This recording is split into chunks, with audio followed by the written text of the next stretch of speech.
en principio, ¿de qué se trata este tema de retenciones, percepciones? ¿Cuál es la diferencia? Por eso el título percepciones versus retenciones, para diferenciarlas bien. Bien, bueno, vamos con un ejemplo gráfico donde tenemos en primer lugar un contribuyente, nuestro contribuyente naranja, el color típico de los jueves que le ponemos a aquello que es importante. Este contribuyente naranja tiene, como cualquier empresa, clientes a los cuales les vende y cobra, y tiene proveedores a los cuales lógicamente le compra y les paga. Entonces, hay distintos organismos del Estado, el Estado nacional, como puede ser AFIP, o entidades provinciales, como puede ser en este caso, no sé, Ciudad de Buenos Aires, grafiqué acá, y Provincia de Buenos Aires, que son los entes recaudadores quizás más importantes.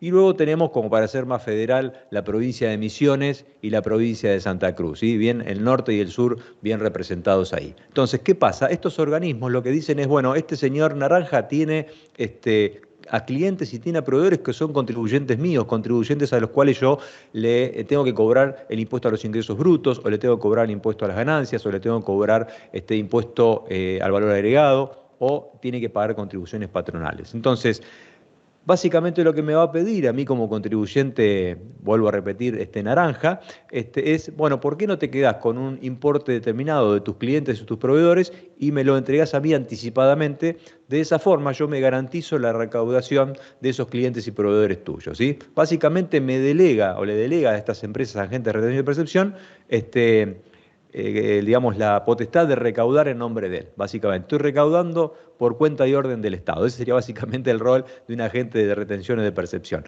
Y bueno, entonces me nombra agente de retención y percepción. En unos casos me puede nombrar solo agente de retención, en otros casos solo agente de percepción, depende de qué importe, depende de qué impuesto estemos hablando también. Bien, entonces, ahora vamos a diferenciar. Fíjense que la percepción estamos hablando de cuando hacemos operaciones con el cliente, y la retención cuando hacemos operaciones entonces con nuestros proveedores, cuando compramos.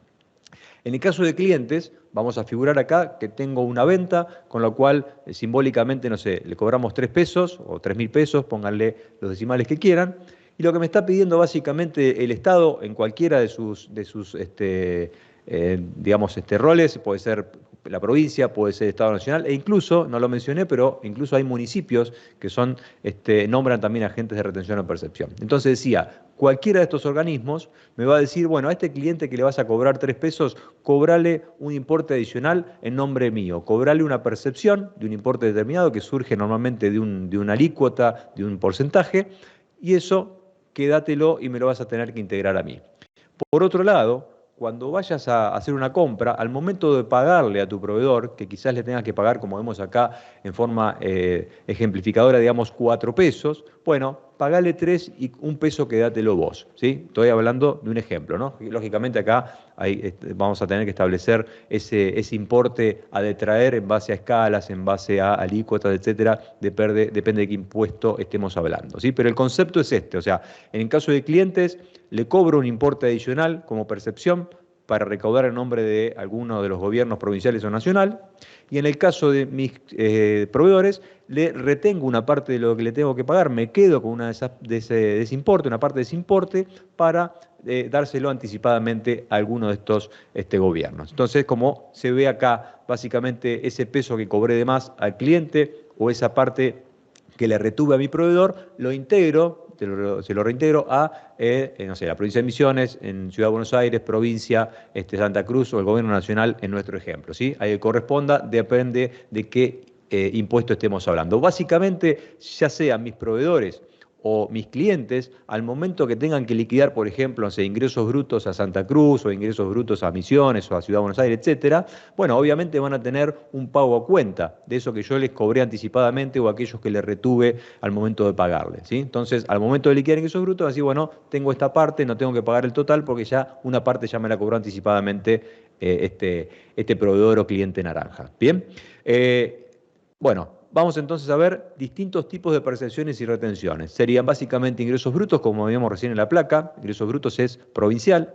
Y el resto son nacionales: impuesto al valor agregado, impuesto a las ganancias y sistema único de seguridad social. Me quedé con estos 4 porque son los genéricos, pero en realidad, como decía, hasta incluso hay quienes tienen que ser agentes de retención o percepción de impuestos municipales a veces, ¿sí? Pero estos son los más genéricos. Vamos a ver que no todos tienen percepciones y retenciones, vamos a ver que hay percepciones de IVA e ingresos brutos, pero sí hay retenciones de ingresos brutos, de IVA, de impuestos a las ganancias y de SUS, que es Seguridad Social. Hoy nos vamos a dedicar a hablar de las percepciones de IVA e ingresos brutos de la mano de Leonardo. Como dije, va a ser nuestro agente de percepción y Gustavo luego va a ser el cliente de Leonardo que va a recibir esa factura con estas percepciones. Bien. Antes de meternos en la parametrización del sistema, vamos a ver algunas características de las percepciones y la imputación contable. Vamos a simular entonces que Leonardo va a hacer una factura de una venta de 1.000 pesos. Fíjense que tenemos la cuenta de resultado positivo, la cuenta de ventas al haber 1.000 pesos. IVA débito fiscal, ¿sí? Digamos, pasivo, porque ese es digamos, el importe que le voy a tener que pagar a la FIP al momento de la declaración jurada, 210 pesos. Y en este caso, como soy agente de percepción, me tocó una alícuota del 6%, bueno, le percibo 60 pesos, el 6% de los 1.000 del neto grabado, y es un pasivo. ¿Por qué es un pasivo? Porque yo se lo estoy adeudando en este momento a, no sé, a la ciudad de Buenos Aires, a la provincia de Buenos Aires, digamos, como decía recién, por cuenta de orden de quién estoy percibiendo en este caso, ¿sí? La jurisdicción de la cual soy agente de percepción. Y obviamente mi cliente me está adeudando 1.270 pesos, la sumatoria de todo. Del otro lado, mi cliente, que hoy, como digo, va a ser Gustavo, lo que va a hacer al recibir esa factura va a ser el ingreso de la misma y va a generar un asiento contable como este, donde va a ingresar mercadería por 1.000 pesos, donde va a tener un IVA crédito fiscal, o sea, él está pagando y le queda un crédito a tomarse al momento de hacer la declaración de IVA. Y en este caso esa percepción, esos 60 pesos que le cobró Leonardo, bueno, los va a tomar como un activo, fíjense, un activo que crece, es un crédito que él tiene, un crédito que va a tomar al momento de hacer el pago de ingresos brutos. Y obviamente le debe a Leonardo 1.270 pesos, la sumatoria de todo. Como decía, al momento de hacer la liquidación, vamos a suponer los primeros días del mes siguiente, tiene que pagar ingresos brutos, le tiene que pagar vamos a suponer que es agente de percepción de, no sé, la Ciudad de Buenos Aires, le tiene que pagar ingresos brutos a la Ciudad de Buenos Aires, bueno, va a ser un asiento similar a este, vamos a suponer que le da 5.000 pesos el impuesto a los ingresos brutos, resultado negativo.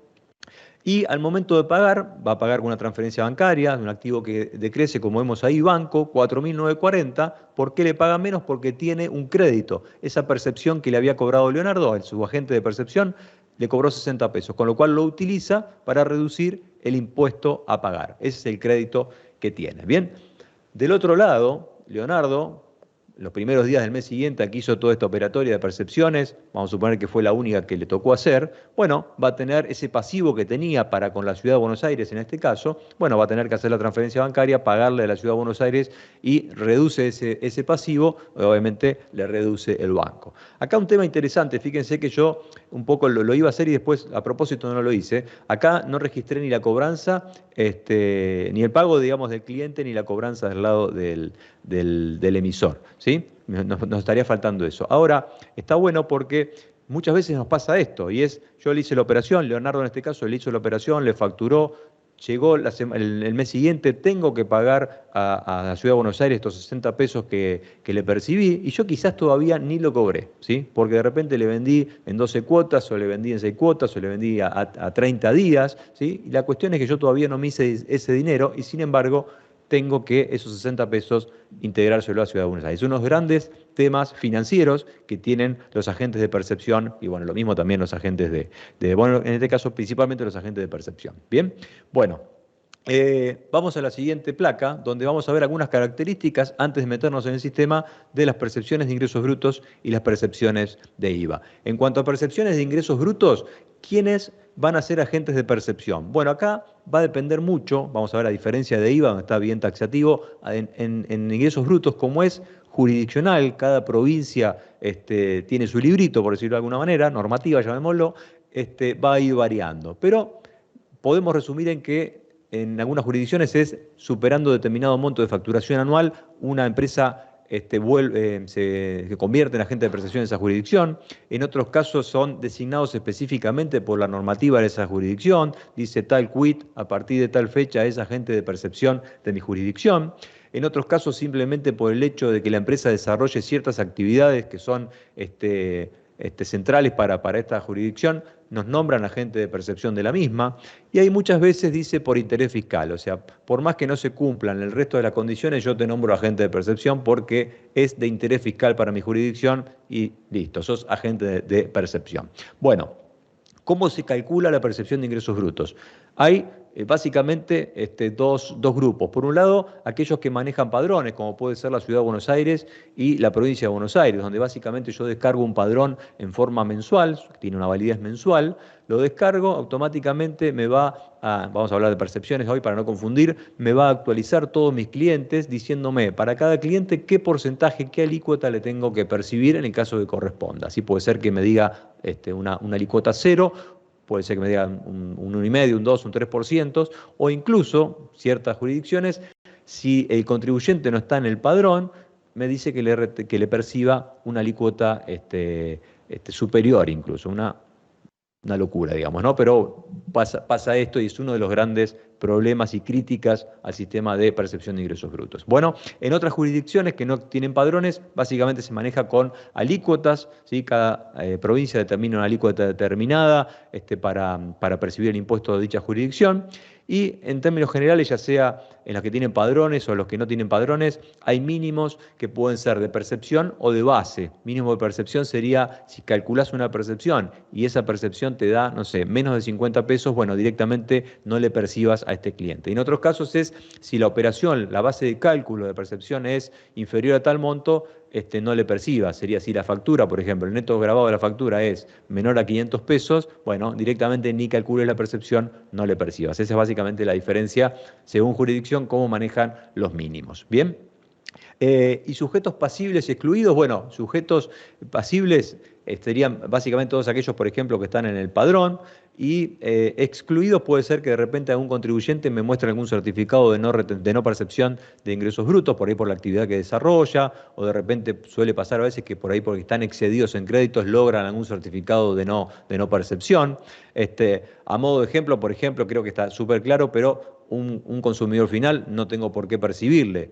Se cae de maduro, pero básicamente ese consumidor final no paga ingresos brutos, con lo cual no le puedo percibir algo para que tome a cuenta de qué, porque no paga ingresos brutos. Entonces un consumidor final lógicamente no es pasible de una percepción de este impuesto. Pero también va a depender mucho de cada jurisdicción. Vamos a ver que es una gran diferencia con las percepciones de IVA. En principio, el cálculo de percepción de IVA es un 3% del importe neto de la factura, pero también puede ser el 1,5 en aquellos casos donde que los conceptos que facturo tienen una alícuota del 50% de la tasa general, ahí baja la percepción al 1,5. ¿Bien?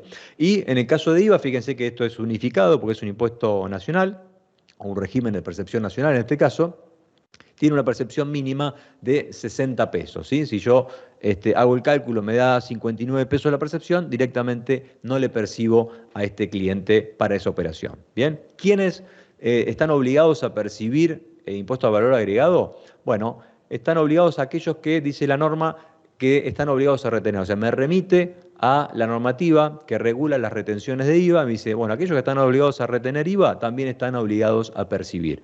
¿Cómo sé cuáles son? Bueno, hay una normativa que la pongo acá en pantalla, que es la 2854, en el artículo 2. Hay distintos anexos a los cuales me remite, anexo 1, anexo 2 y anexo 3. Anexo 1 es empresas en general, anexo 2 y anexo 3 son exportadores. Bueno, más o menos son entre 1.000 y 1.500 empresas, no saqué el número exacto, pero más o menos esa cantidad de empresas que son los obligados a percibir impuesto a valor agregado. Y a esos que están obligados a retener y por ende también obligados a percibir, se le suma, en el caso de las percepciones, los mercados de cereales y los consignatarios de Hacienda y martilleros. ¿Bien? Y en este caso, ¿quiénes son los sujetos pasibles? O sea, está bien, yo soy agente de percepción. Bueno, ¿a quién le puedo percibir? ¿A cualquiera? No, obviamente le voy a percibir solo a aquellos clientes que son responsables inscriptos en IVA. Un poco el concepto que decíamos recién con ingresos brutos. Le voy a percibir solamente a aquellos que en algún momento van a tener la necesidad de pagar IVA y que por ende van a poder tomarse ese pago a cuenta, esa percepción que les estoy cobrando anticipadamente. ¿Sí? Si un cliente mío no tributa IVA, no le puedo cobrar una percepción. Ejemplo, le facturo a un monotributista, bueno, no le puedo cobrar una percepción de IVA, que es un impuesto que no paga. ¿Bien? A un consumidor final, lo mismo. ¿Bien? Bueno, Me queda el último, que sería sujetos excluidos. Fíjense que acá una gran diferencia con ingresos brutos. Si uno es agente de percepción, ya deja de estar, está excluido automáticamente para que alguien me haga una percepción de IVA. Si yo soy agente de percepción de IVA, no me pueden a mí hacer una percepción de IVA. Cosa que en ingresos brutos, como digo, no pasa. A mí me puede pasar en ingresos brutos que soy agente de percepción, pero a su vez a mí me perciben, ¿sí? Otra de las grandes críticas, ahí podemos ir sumando. O sea, digamos que podría decir que todo lo que tiene que ver con percepción y retención de ingresos brutos es todo lo que no hay que hacer, ¿no? Bueno, perdón. Otros sujetos excluidos serían las empresas con régimen de promoción. Aquellos que tienen régimen de promoción industrial, por ejemplo, bueno, están exentos de ser percibidos, de recibir percepciones de IVA. En algunas entidades financieras, y después si tienen ganas de leer, en la 2408, en el artículo 4, hay una nómina de distintas empresas que también están eximidas de recibir esa percepción o excluidas de percibir esa percepción de IVA, que básicamente se trata de actividades primarias. Bien, bueno. Hasta acá entonces un poquito la idea de dividir qué es percepción, qué es una retención, para no confundirnos en el concepto, y características principales que tienen que ver con las percepciones de IVA e ingresos brutos, que ahora sí vamos a ir de